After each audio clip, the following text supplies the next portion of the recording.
Going no contact with family members is supposed to be temporary. Hear me out. People are treating this no contact wave, people going no contact with their parents, as something that is breaking down family systems permanently, assuming that no contact is a permanent state. But going no contact with parents especially is ideally impermanent. It is ideally temporary.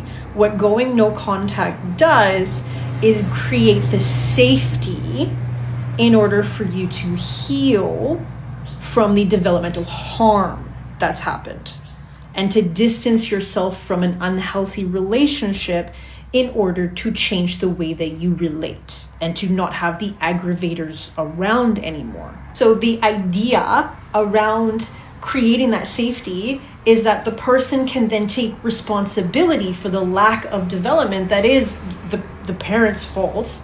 It's really on the parent, who was the adult in the scenario and was supposed to be the leader. But they take responsibility for that because they're now an adult themselves, and they have to take responsibility for the lack of development, right? The developmental gaps. So they take responsibility for that, kind of reparent themselves, re-raise themselves, heal themselves, change their, the shape of the way that they relate, build a family for themselves, build a better community, build a better life.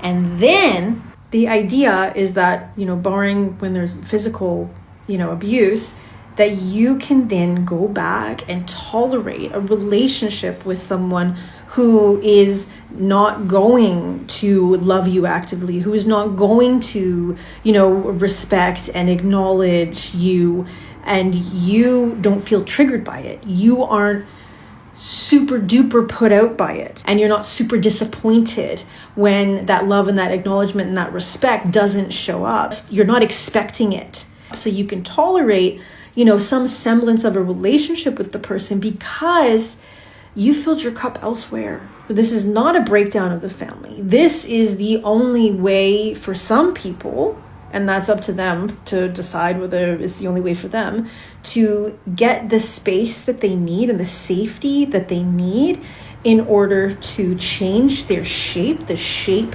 of their lives, so that they can actually have healthy relationships and have a healthy family dynamic, which may include the people, the family members that they've gone no contact with.